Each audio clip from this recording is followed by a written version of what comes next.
abençoando o seu esposo. Amém? Amém.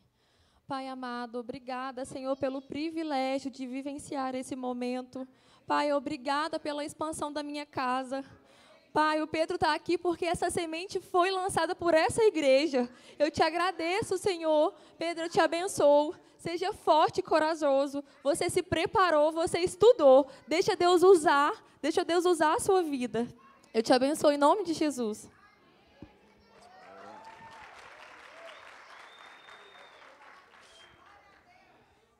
A paz do Senhor Jesus, igreja. Então, fui pegado ali na emboscada ali pelo pastor, né? Foi demais ali. Ele pediu para reservar o espaço lá do quartel. Aí encontrei o coronel, fui dar notícia boa para ele. Deu notícia boa para ele e falou, não, mas beleza, mas tu vai pregar quinta-feira. Aí eu, nossa. Não, Miguel, vai lá com a mãe lá. E aí, então, vamos falar sobre arrependimento e confissão. Então, Jesus, isso aí para mim vai ser uma grande honra. Eu vou falar coisas aqui que praticamente eu nunca tive coragem de falar para minha mãe, nunca tive coragem de falar para meu pai. Algumas coisas eu deixei passar para poder falar para Tamires, mas eu estudando lá em casa, né? E Deus falando que eu tinha que falar praticamente tudo da minha vida, desde onde eu comecei e até na fase final. Então, vou começar aqui pela 1 João, capítulo 1, versículo 9. Mas, se confessarmos o nosso pecado a Deus, Ele cumprirá a sua promessa e fará o que é correto. Ele perdoará os nossos pecados e nos limpará de toda a maldade. Então, a gente vai compreender que a verdadeira mudança na vida começa com a confissão sincera dos nossos pecados. Em Isaías fala um pouco, né, sobre isso. Isaías 59:2. Pois são os pecados de vocês que os separam do seu Deus.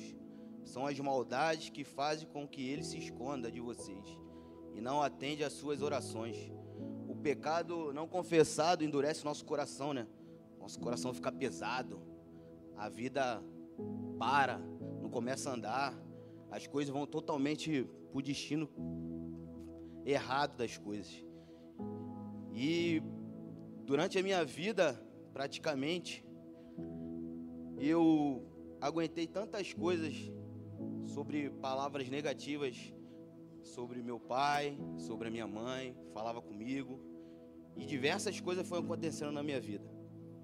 E aí, praticamente eu estudando lá, Deus toca no meu coração, né? E vem falar sobre Davi e Betseba. Davi, ele tinha um guerreiro chamado Urias. O Urias era o guerreiro que ele mais confiava no campo de batalha. E aí fala que o Davi, em sua realeza, lá na frente, ele vai, enquanto a Betseba se banhando no meio do rio. E faz o pecado sobre a vida dela. Ele deseja ela e pede para chamar a Betseba ao reino dele. E Betseba sobe, Davi vai, faz o pecado com Betseba.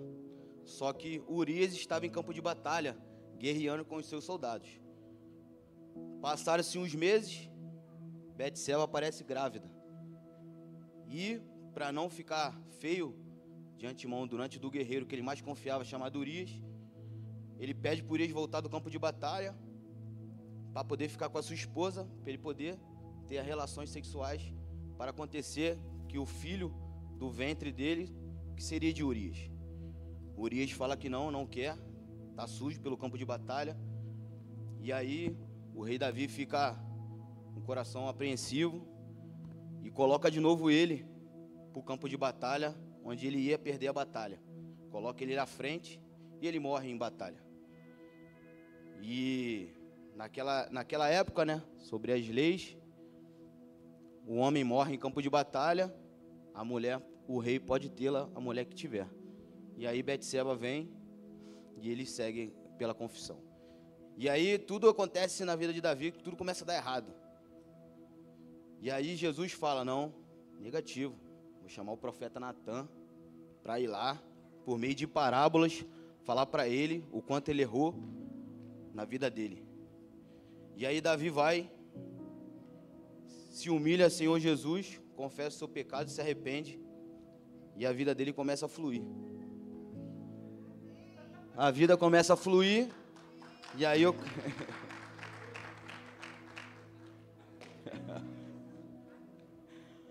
A vida começa a fluir, e eu vou pedir para eu colocar minha primeira imagem aí, por gentileza, por favor.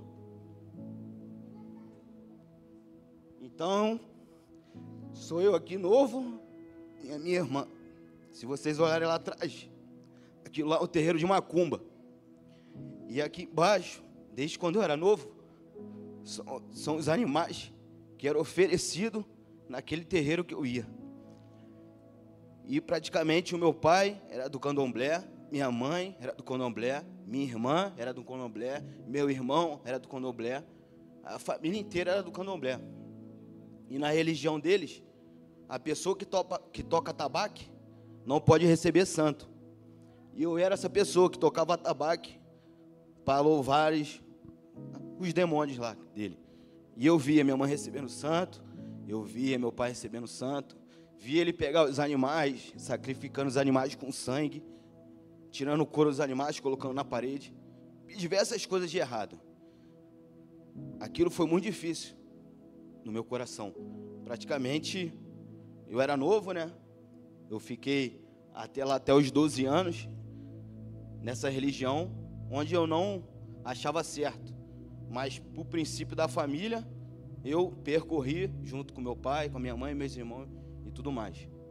E aí, nos anos 2000, pode colocar a segunda foto, por gentileza. O meu pai, lá no Rio de Janeiro, ele era sargento da PM. Aquele lá na foto é o Elis Maluco. Elis Maluco era um traficante muito considerado no Rio de Janeiro naquela época. E aí ele aprendeu Elis Maluco. Ganhou o prêmio de condecoração.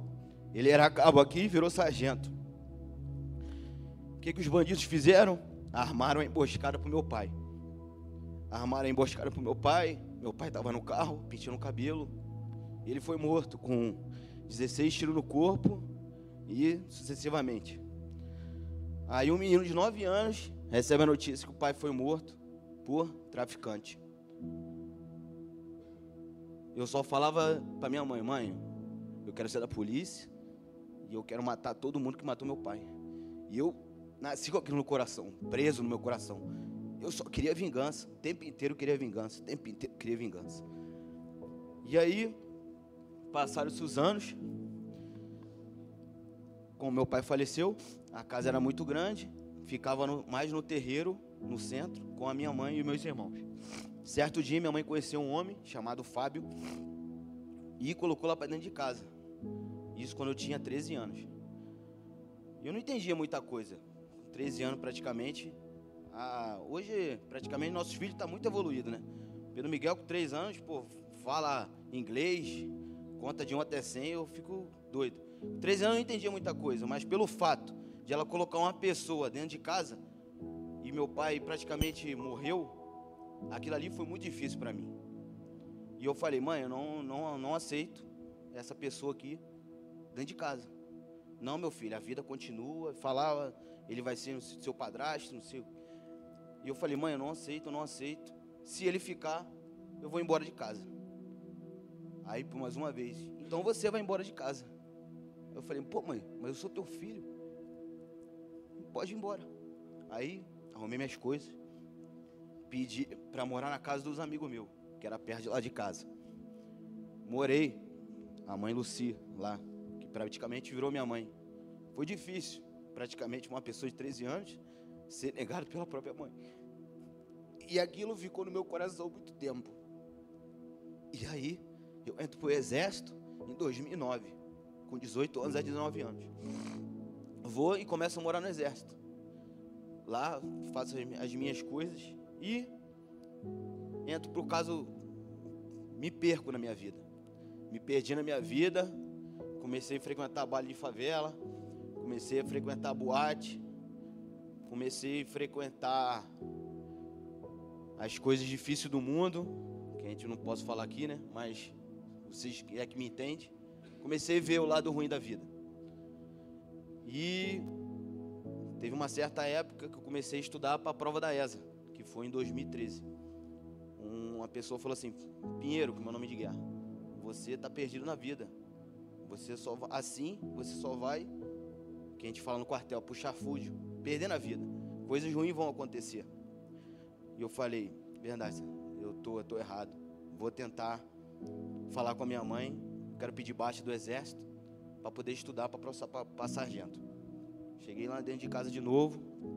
Mãe, eu sei que a senhora me expulsou de casa, mas eu estou te pedindo para voltar para casa.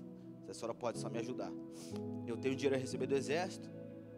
E se a senhora pode me ajudar, eu tenho 3 mil reais para oferecer para a senhora. Eu posso ficar com a senhora? Aí ela: não pode, filho.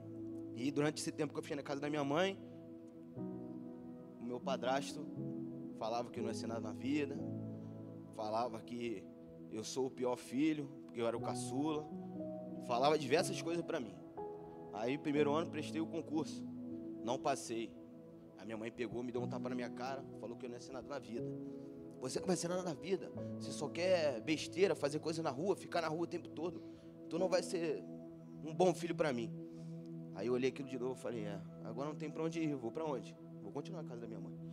No segundo ano, fiz a prova de novo. Não passei. Mesma situação. Humilhado pela minha própria mãe, diante da minha casa. No terceiro ano, eu passo na prova do exército. Aí minha mãe toma aquele susto e fala: tá vendo aí? Porque eu paguei a mensalidade do teu curso, tu passou. Se não fosse isso, tu não ia passar. Aquilo ficou tanto tempo no meu coração que me corroía, eu ficava entristecido. Falei assim: caralho, minha mãe, como é que lá na frente eu vou perdoar ela? E aí, graças a Deus, passei na prova, vim para Brasília. Em Brasília, conheço hoje a minha esposa Tamires. E a gente se conheceu, como eu era do mundo, não tinha muito entendimento de Deus. A gente se conheceu no Tinder, que é um aplicativo de... Impressionante, né? Conhecemos no Tinder. E aí, a gente sempre gostou de coisas mundanas, ia para baile, curtia festa e tudo mais. E eu falei: pô, Tamires, agora a gente tá junto, eu não ganho muita coisa, eu pago aluguel aqui, mas dá para te levar. Em Brasília o custo de vida é alto, né? Dá pra gente ser feliz. Tudo bem. E aí, a gente conhece a igreja de Vec.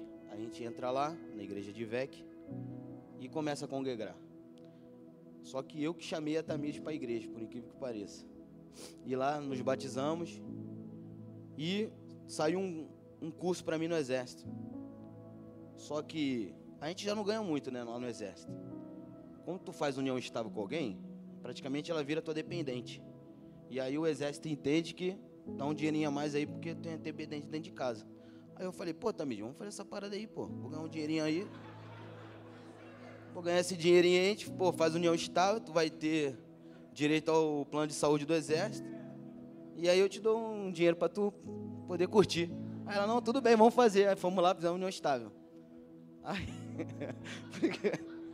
Aí só Jesus na causa, né? Fizemos união estável. Aí eu fui lá para o Rio de Janeiro em 2018, fiz o curso, voltei, fomos transferidos para Goiânia. Aí chegamos aqui, meio também sem destino. E aí começou a nossa vidinha aqui.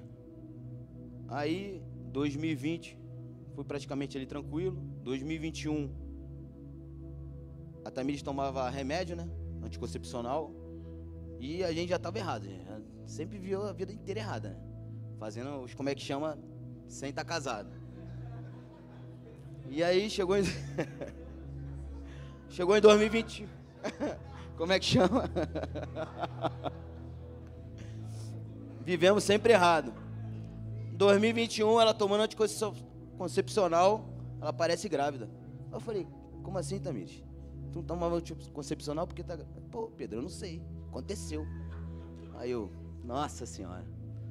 Tá dando nem as finanças pra mim, ainda mais pra alimentar. Beleza, vamos seguir em frente na nossa missão. E aí foi, 2021, Pedro Miguel nasceu. E no começo, no ano 2022, a gente viajou lá pro Rio, fomos lá pro Rio de Janeiro, curtimos umas férias. E fomos pra Juiz de Fora. Coloca, por gentileza, a terceira foto aí.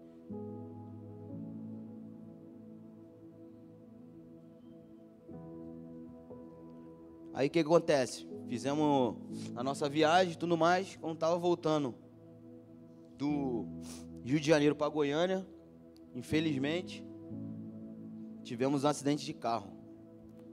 Onde a Tamires estava no banco de trás, tivemos um acidente de carro. E aí, a gente pegava a BR-040 para poder vir, né? Só que tava tudo alagado. E o Waze jogou pra gente pela 245. E é sentido Lavras. Aí nunca mais esqueço dessa cena. Do nada, eu tava sem cinto, né? Dirijo sem cinto, por causa do armamento. E a Tamires, não, coloca o cinto. Aí eu fui e coloquei. Aí tô dirigindo, Tamires dormindo, Pedro Miguel dormindo. Do nada passa no buraco, pneu de trás fura.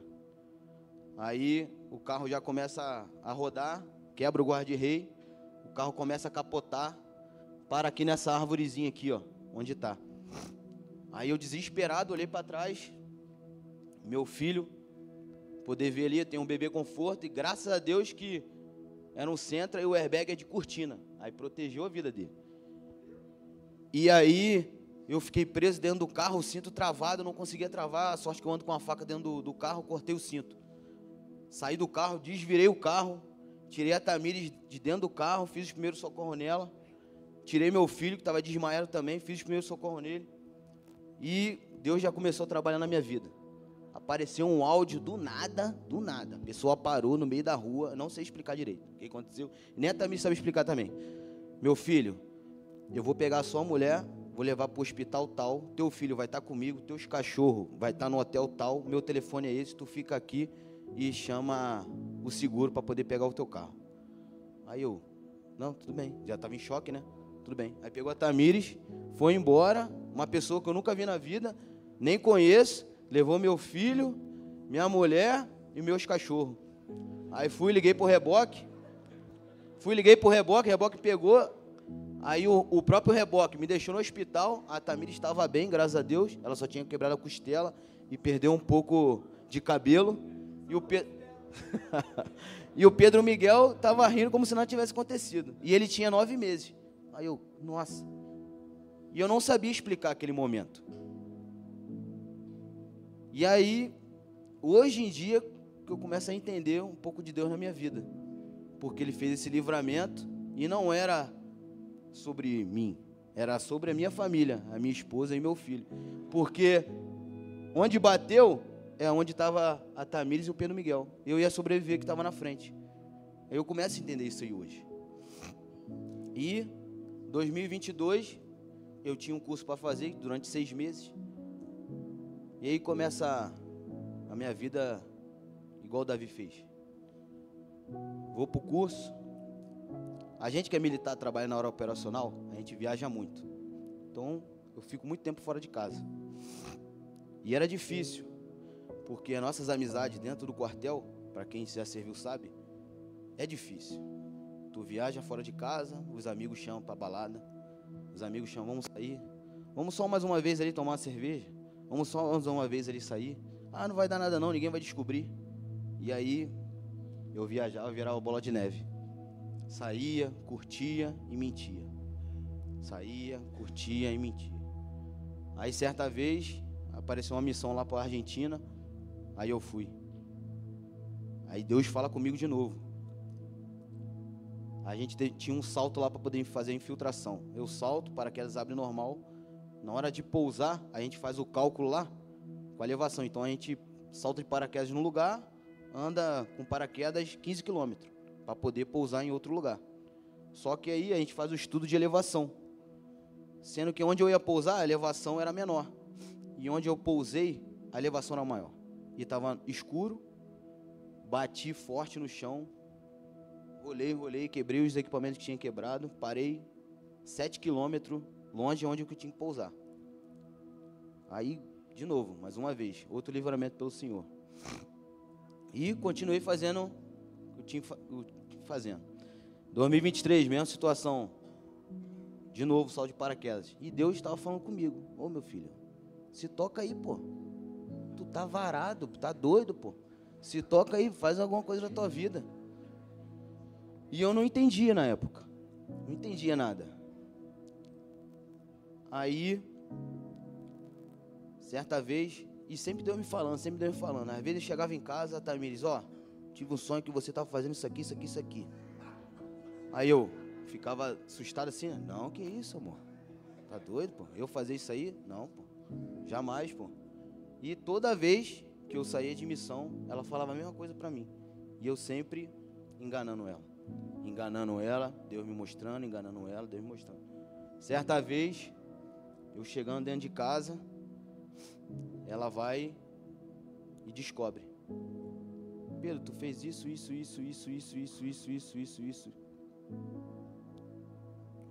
Fiz isso tudo. Errei com você, errei como esposo, errei como pai, errei como pessoa, sou um ser humano falho. Isso aí aconteceu, foi em julho do ano passado. E aí, vamos separar. Vou deixar tudo dentro de casa, o erro é meu. Vou morar no quartel. Que a casa onde a gente mora é alugada pelo quartel. A gente praticamente paga uma pequena quantia para poder morar lá. Vou morar no quartel. E aí, eu pegava o Pedro Miguel na escola e levava para o quartel. Aí ele falava assim para mim: papai, por que a mamãe está chorando tanto assim? O que tu fez com ela? Aí eu ficava com vergonha, né? Falava assim: ô filho, papai errou com a mamãe e ela não quer desculpar o papai. Aí ele: tudo bem, papai, vai passar. E era a mesma situação todo dia. Ele falava as mesmas coisas. E às vezes falava assim, quando eu ia entregar ele, né? Ele falava assim: papai, dorme com a gente. E eu ficava, nossa, um sentimento pesado, difícil. E era difícil ver teu próprio filho te pedindo diversas coisas e tu estando errado. E foi assim durante 5 meses. Durante 5 meses, eu vim aqui para a Igreja Fé e Família, me apresentei aqui e, pô, a gente foi super, ultra, mega, predominante bem tratado, como nenhum lugar me tratou, nem a minha própria mãe me tratou melhor do que como a Igreja Fé e Família. É pesado falar isso, mas é pesado. Mas eu vim aqui de braços abertos, fiquei um tempo com vergonha do que eu tinha feito. Não tinha um GPL lá em casa, onde o pastor Júnior ia, e eu não tinha coragem de ir para o GPL. A pastora Lorena sabia, o pastor Júnior sabia, também te falou. E eu todo errado na vida. Muitas vezes ligava para Tamires: Tamires, eu vou me matar. Não quero mais a minha vida. Vou pegar a arma, vou dar um tiro na minha cabeça. Eu perdido. E ela, com a maior paciência do mundo, ainda falava do amor de Deus para mim. Uma pessoa que sofreu por causa de mim. Aí eu falei assim: é só Jesus trabalhando mesmo na vida dela. E aí, comecei a vir para a igreja, comecei a mudar a minha vida, mudar meus hábitos, mudar completamente. Eu falei: eu vou ser diferente. Um dia o pastor falou assim: Pedro, ó, aquela maldição lá, que meu pai também fazia a mesma coisa que eu. Era meu avô, que passou por meu... Era meu tataravô, que passou... É a família de Pedro, né? É Pedro Augusto, Pedro Raimundo, Pedro Soares, Pedro Jorge, que sou eu, e eu coloquei meu filho de Pedro Miguel. Meu tataravô fazia, meu avô fez, meu pai fez e passou para mim. E eu falei pro pastor: pastor, eu não quero mais essa maldição para a vida do meu filho. É 7 gerações de maldição e vai ser 7 gerações de bênção na vida dele. falei pro pastor, pastor, eu quero me confessar pro senhor. O pastor Luiz, não, fala com a pastora Darlene lá, vamos marcar uma consulta. Aí cheguei aqui no pastor Luiz, pastor, fiz isso, falando tudo. Aí ele, ei Pedrão, tá pesado, hein? Aí eu, pastor, tá pesado. Eu sou todo errado. Chama lá tua esposa lá que eu quero conversar com ela também. Chamou a Tamires. E aí, depois conversou com a gente. Eu me arrependi para ela. Fiquei de joelho. E mais uma vez eu peço perdão, meu amor. Por tudo que eu fiz com você. Por tudo que eu fiz pela nossa família, que eu fiz de errado. E eu não quero que isso vá para a vida do nosso filho. Então eu hoje, graças a Deus, pela honra e glória do Senhor, fiz a recolheção com Deus, casei, bota a foto aí por gentileza, a última foto. Casei em janeiro, da melhor forma possível, na presença de Jesus. Como é que chama? Ficou totalmente abençoado, pela honra e glória do Senhor. Fiquei com vontade e sede de servir o Senhor. Falei, pastor, quero ajudar na igreja. O que o senhor quiser fazer, pode pedir para mim. Aí, primeira coisa que fiz, comecei a fazer também a segurança da igreja. A minha esposa foi lá para o Ministério Kids e a professora agora das crianças. E praticamente Deus mudou a minha vida para a honra e glória pelo nome dele. E, felizmente, saiu minha transferência. Vou lá para Rio de Janeiro de novo, Niterói. Mas é igual eu falei para Tamires. Às vezes, eu voltando, eu consigo tirar minha mãe das trevas e colocar na luz. Tirar meu irmão das trevas e colocar na luz. E eu consegui perdoar minha mãe, pastor. Amém. Liguei para ela um dia e falei, mãe, eu te perdoo por tudo de errado que a senhora falou para mim. E não tenho sentimento nenhum ruim contra a senhora. Eu te amo, eu vou te honrar, como está na Bíblia, honrar pai e mãe. E obedeço.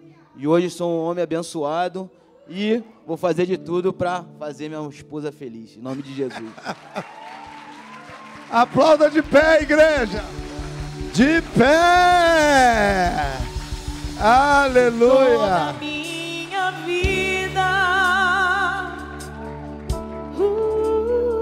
ó Senhor, te louvarei, pois teu fôlego é a minha vida e nunca